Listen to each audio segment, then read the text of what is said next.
What's going on, guys? Welcome back to the Awesome Nerd Show. I'm back again bringing you McFarlane Toys DC Multiverse figures, and this is the Dark Knight's Metal Wave. I guess we'll just kind of call it that, the Dark Knight's Metal Wave. Now, this was the set that was originally, I guess, kind of like exclusive to Walmart or early to Walmart, but it's now been more widely released, and so now we've been able to get it. So we have 4 figures in the set. So starting off, we have the Grim Knight Batman, which looks really cool. Just looks like Batman all armored up with a bunch of guns. Looks very awesome. And then we get Batman of Earth -1, which looks a lot like Doomsday, but he's known as Devastator, and it just looks super cool. It's very awesome, big, nice, chunky, weighs a lot. Very cool figure that you get this giant figure for the same price you get other figures, so that's really cool. But of course, I'll go through the story of how he became looking like this, but it looks very cool. I can't wait to look at that figure. But also in this set, we get Batman from Earth -32, which is also known as Dawnbreaker, so it's kind of like the Green Lantern Batman, but just turned evil. And then we get Batman of Earth -44, which is Murder Machine, and he's based more off Cyborg. So again, I love these whole looks of the Batman with the different takes on him, like the Cyborg and Green Lantern, and then the Doomsday over here. I just think they look absolutely amazing. So I think at this point in time, with all these figures open, we will have all the Dark Knight's metal figures, so we'll kind of show those at the end of the video as well. So I'm excited to get in and check these figures out. Like I said, especially this Devastator, he just looks super big and awesome. I can't wait to check that out. But let me go ahead and open these figures up and we'll check them out together. And first up here is the Grim Knight, and this thing just looks so badass. So it's pretty much just Batman, just all armored up. It's like a combination of Batman with the Punisher or something thrown in here. Just looks super cool. So as you can see, overall it looks relatively normal for Batman. It has the same sort of cowl, so still the bat-like cowl with the ears on and the all black as well. But then as you go down to his body, you can see he's got more like military style armor on, so he still has the bat logo there on his chest, but then he's got like, you know, kind of like military scarfing and stuff there around his neck. His armor has like this nice texture material, so it's probably like a bulletproof armor. And the only other remnants of Batman is the gauntlets on here that have the spikes, but everything else is different. So he has all these bandoliers with all sorts of guns. So there's handguns, there's magazines all over the back of him, all sorts of little pockets and ammunition, and again with a bunch more tools and just pockets and guns. Then even there on his thigh, he has a knife, and then the pants look pretty much the same as the upper portion, so it still has that same like textured material in there, which is cool. Then on the knee pads, he's got some bats there, so again more Batman, and then down to the all black boots, and has some of the spikes there off the side of him as well. So it just looks super cool. Like I said, it's like if Punisher and Batman came together into a figure. That's what this would be. So for his movements though, his head there can twist all the way around. He can look down and look up, so not a whole lot of range in the neck. His shoulders come up over 90 degrees there, and he does have like a butterfly joint, but it doesn't like move too well, but you can see the additional piece in there. And then the arm rotates all the way around. We've got the bicep twist, the double elbow joint that bends up that far, and then the wrist can twist around and flex back and forth. It's gonna be hard to see, but up under the bandolier stuff, he does have the ab crunch, so he can crunch a little bit forward and backwards there and twist all the way around. And then he has the lower crunch right at his waist, so he can load him to crunch a little bit more back and forth. And his zips just come up a little bit there under 90 degrees, not very far at all. Again, it's just hard with these like underwear pieces on it. They don't allow much movement in the legs, but they do go out to the side, and he can be pretty close to doing the splits. He has a double knee joint that bends up that far, and then down to the foot we get flex back and forth, and it can twist all the way around on the ball there, and then the toe joint there on the end of it. So overall, figure-wise, it's not the best because it doesn't have the best movements, but the look of it just looks awesome. But as you can see with this Batman with all the guns on him and everything, this version of Batman does use guns. So we do get some accessories that go along with that. So first up, we have this thing that goes into his back, and it just has a whole bunch of guns on it and everything. It's just like a big stockpile of guns all strapped together and everything. And it just has this peg that goes into his back. So he has the peg hole there in the back. So we'll just go and slide this in. So there it just kind of hangs off his back. So he's just super kitted out, ready to just kill all his villains. But since those are all stuck together, we do get guns that can actually go in his hand. So first off, we got just a little Uzi here, and then we also get a grenade launcher. So we're going to take these and stick them into his hands. So there we go, and that looks super awesome. And unfortunately, the guns did get a little bent up in the packaging, so you can see the magazine there on the Uzi got bent up, and then the grenade launcher kind of bends around and everything. So they're a little bent up, so we'll have to fix those. But that just looks super cool. This version of Batman just looks amazing. And of course, it is DC Multiverse, so it comes with the figure stand. Unfortunately, this one came with a One Punch Man stand, which is the first time we've ever gotten an error, but that's kind of funny, so I'll go ahead and stick him on there. And then of course we get the card form, so there's a picture of the Grim Knight there from a comic cover that looks awesome. And so there on the back it says it's from the Batman Who Laughs. His real name's Bruce Wayne, 6'2", 210 pounds, and his story is ripped from Batman's greatest nightmares. The Grim Knight is the world's most dangerous vigilante, unafraid to use any weapons and go to any lengths to stop those he deems worthy of death. Armed with the finest arsenal Wayne money can buy, he is now one of the deadliest Dark Knights in existence, second only to the Batman Who Laughs. So there you get a little backstory to that, and that just looks super awesome. This is definitely like one of the coolest Batman figures we've gotten so far. So very awesome overall for the Grim Knight. And next up here we've got Devastator or Bruce Wayne from Earth -1. And then this version just looks super cool. So again, it's Batman mixed with Doomsday. And when we get to the story, you'll kind of see why it's a combination of the both. But it just looks super cool. So again, it's mostly just a Doomsday figure. It just has some Batman features built into it. So like up here on the head, he does have the bat like spikes coming off his head. On his chest has like the Doomsday logo, but with some bat wings on it. And then just the overall color seems to be more Batman related with the lighter gray, dark grays, and black and everything built into it. So it just looks super cool. It's a big hulking figure. This thing is giant and massive, and it hurts a lot to try and get all the movements, and I kind of pinch some fingers and poke myself on all the different spikes and everything, but it just looks super cool. So as I mentioned, it's pretty much overall Doomsday, so he does have like pretty much Doomsday face, red eyes, the teeth, they're kind of all sticking out, and it's pretty cool. His mouth does have like movement. You can't open his mouth, his tongue's sticking out there, but it's pretty cool. You have movement in the mouth there, which is awesome. But then he's got the big black spikes coming there off of his chest. You can see part of his outfit all ripped up and everything, so it's coming down there. Then he has like the remaining pants part of it. Then on his forearms he has like the normal Batman spikes, but they're just like the spikes of Doomsday, and then his claws there on his hands as well. And then more spikes there around would be like the top of his boots. So for his movement, so his head there can twist around. I think it can go all the way around. You just have to get it worked around all the crystal parts. And then it can just move a little bit back and forth, but it can't really move a whole lot. His shoulders can come up about that far, again running into spike issues, but it does have like the butterfly joint in there as well, and it's stuck around, so you can't really get too much movement. But it can twist all the way around if you force it. He does have a single elbow joint that only bends up about 90 degrees there, but it does have a rotation in it as well. And then the wrist can twist around and then flex back and forth. This one's just an up and down flex there, but of course if you twist the hand it can go that way as well. But it's really stiff and hard to move and everything. We then go to his ab crunch, so he has the upper ab crunch as well. So again, just a little bit of rocking back and forth, but he does have the twist in there. And then he does have the lower one as well at the waist. It's a little bit more crunch, but it twists as well, which usually they don't on the figures, which is kind of interesting. We then got the hips that, you know, barely come up and move at all, so just a little bit of movement there, but they do come out to the side a little bit there. We then have the single knee joint that only bends up that far, so again, just a little bit of movement back and forth. And then we got the foot that can flex back and forth and then twist side to side a little bit, and then it has the toes on the end there that can bend up, and there's nice big beefy feet there which look crazy. So again, overall not the greatest figure for its movements, and then his big bulky body doesn't allow him to move too much, but for the price that you get this big giant figure, you can't really beat it too much. Since he is so large, he doesn't really come with any additional accessories. He does have the foot plate,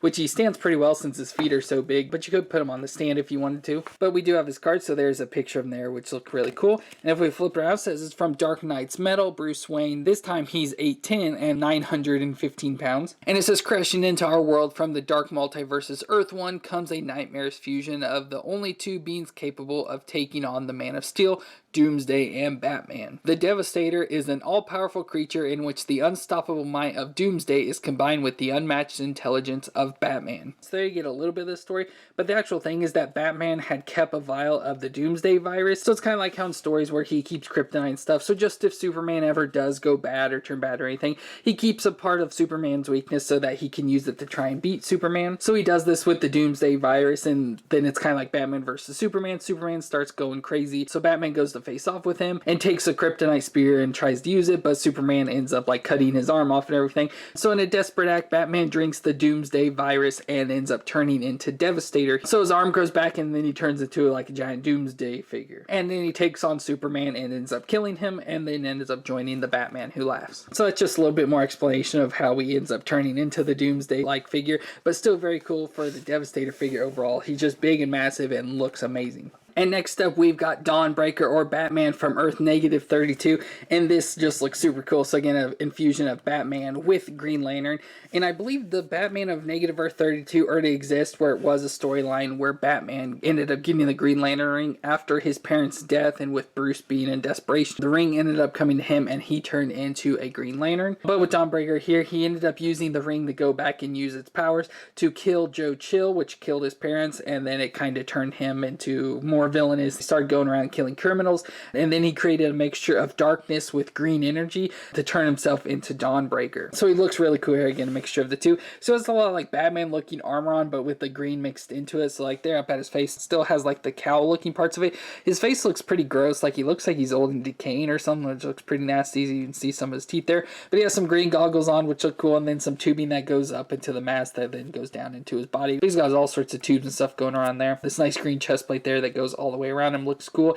Then of course has the logo, the Green Lantern logo with the bat logo there underneath it. But like I said, the rest of his armor pretty much looks like Batman. You know, it looks like all the black with the same sort of details that a lot of Batmans have, except for in the midsection he's all green with more tubing. Has a belt on there with, again, just a green circle in the middle. And again, pretty standard. So he's got some green gloves on there, and then some green knee-high boots there. They're a nice metallic green color, which look awesome. And I almost forgot, he does of course have the Green Lantern ring there on his finger. So overall, it just looks pretty cool. I really like the design of this figure overall. But for his movements, those that there can twist a little side to side. Again, with these tubings, you don't get a whole lot of range, but he can look up just about that far and then down a little bit. Not a whole lot of range. His shoulders come up 90 degrees and can rotate around. He of course does have like that butterfly joint there as well. Bicep twist, double elbow joint bends up that far, and then the wrist can twist around and then flex back and forth. He has the upper ab crunch there, then crunch just a little bit back and forth, but he twists there as well, and then the lower crunch that allows a little more range of movement at the waist. His hips come up under 90 degrees out to the side that far. He does a double knee joint that bends up that far, and then the foot that can flex back and forth and twist all the way around. And don't forget the toe joint on the end. So overall, it's a pretty good figure in my opinion, at least. And since he is a Green Lantern, he does have the ability to create constructs with his ring.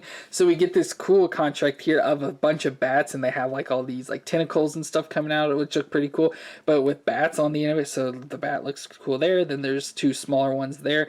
And so you just take this, then I assume just wrap it around his hand, but I don't know exactly how it goes, but it still looks pretty cool, you know, just like that, just with the bats coming off of his hand and stuff, just look pretty cool. And since this is a character and like Green Lanterns can fly and everything, instead of just the normal base, he does come with the flying bases, so we can just, you know, open the little clamp and clamp it around his waist, so there he can be flying up in the air and using his construct and everything. Looks very cool there. I think that just looks super awesome. I really like this figure overall. I just think it looks awesome. But then of course we have the card for it, so there's a picture of Dawnbreaker there. It looks pretty cool with all like the construct like hands and tentacles coming out around him. Looks very cool there. But around on the back, it's from the Dark Knight's metal. He's Bruce Wayne, 6'2", 160 pounds. And it says, in DC's Dark Multiverse, on Earth -32, the green light of will has twisted an angry Bruce Wayne into something very dark and sinister. After the murder of his parents in Crime Alley, young Bruce is gifted a Green Lantern ring which allows him to fly and to generate deadly hard light energy constructs. With no Alfred Pennyworth to guide him, he soon swallows his fear and pain and lets the void that remains corrupt him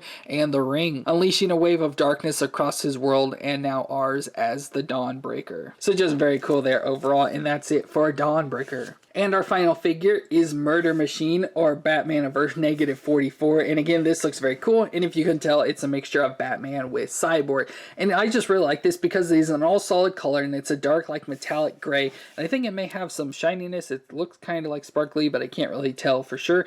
But it's just pretty much all that dark gray within the blue highlights, which look really cool. I like that blue color. And then, like, the bright neon orange. So we have the Bat logo there, and then the little circles there up on his shoulder pads. Just looks super cool. I love that combination of that bright orange with the blue. Just looks super cool, and then on all the dark gray just looks awesome. But I'd probably say overall this is my least favorite looking one. I just don't think he looks as good. The colors I think are amazing. Just overall the figure just looks, you know, pretty much just like a normal Batman almost. So if you look at his face there, you know, it does look like pretty much a standard Batman. It's just you can see with all the segmentation in there, which is very reminiscent of Cyborg, but it still has the bat ears, the nice orange eyes, which again I like that, and then more segmentation there in his neck. But then the rest is pretty much just all armor looking. The one thing that's cool is there on his hand, he does have a thing inside there, so it reminds me of like Iron Man or something. So overall, just a really nice looking figure. The colors look amazing, but it just look pretty boring to me. But for his movements, so his head there can twist all the way around. He can look down and look up, so again, not a whole lot of range in the neck. Shoulders come up over 90 degrees and have a butterfly joint. We then have the bicep twist, a double elbow joint that bends up that far, and the wrist can twist around and flex back and forth. He's got the upper ab crunch that allows crunch a little bit back and forth there, and then he has the lower ab crunch, and they twist in there as well. Hips come up 90 degrees out to the side that far. He has the double knee joint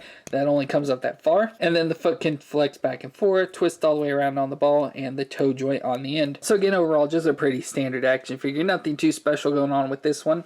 But for his accessories though, which is pretty cool, he does come with this tentacle hand. So it's kind of like Cyborg, how Cyborg can like switch his hands and all sorts of different stuff. He has the ability with this tentacle hand here, which looks pretty cool. So we'll go ahead and swap his hand out with this. So there we go. And I don't really know if it matters which hand, but it looks pretty cool. It just have these nice tentacles there reaching out now and trying to fight with the other people. And so it's pretty cool. And I did notice, you know, with this and then the Dawnbreaker, they do have a lot of tentacles. So it must be some sort of thing with the tentacles, which I know there's a whole like god thing. I want to say it's like Barbados or Barbados, something like that. And it may be like a giant Kraken type thing for all I know. Again, I don't really read the comics, so I don't know a whole lot about it, but just with all the tentacles, I think it'd be something like that. But I think with that looks pretty cool, how he has the tentacles and I was reaching out, I was getting ready to take over something. And then of course he also comes with the base plate, so we can pop him on there. And then of course we have the cards, so there's a picture of Murder Machine there, which looks pretty cool. I like how he's all lit up and everything in that picture. That looks awesome. Around on the back, again from Dark Knight's Metal, Bruce Wayne, 6'2", 385 pounds, so he's putting on a lot of weight. Hailing from Earth -44 in the Dark Multiverse,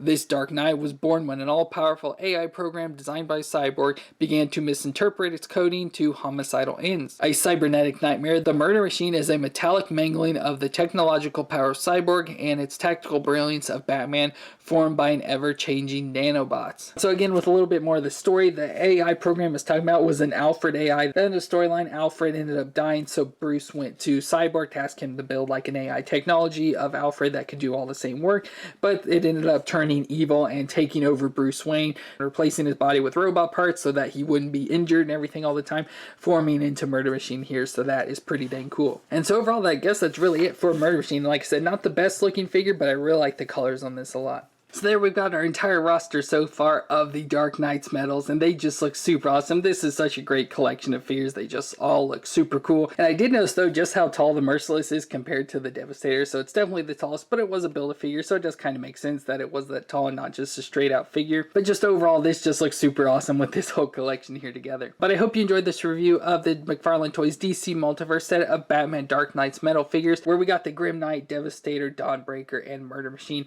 All four very cool looking figures, and again, just awesome figures to go along with this set. Just looks absolutely incredible. But let me know what you thought of these figures or the Dark Knight's metal figures in general down in the comments. Do you like them? Do you not? Do you wish Multiverse would do something different? Just let me know in the comments. But if you enjoyed this review, please leave a like for me and hit that subscribe button. But thank you all for watching. I hope you stay awesome out there, and I'll see you in our next video.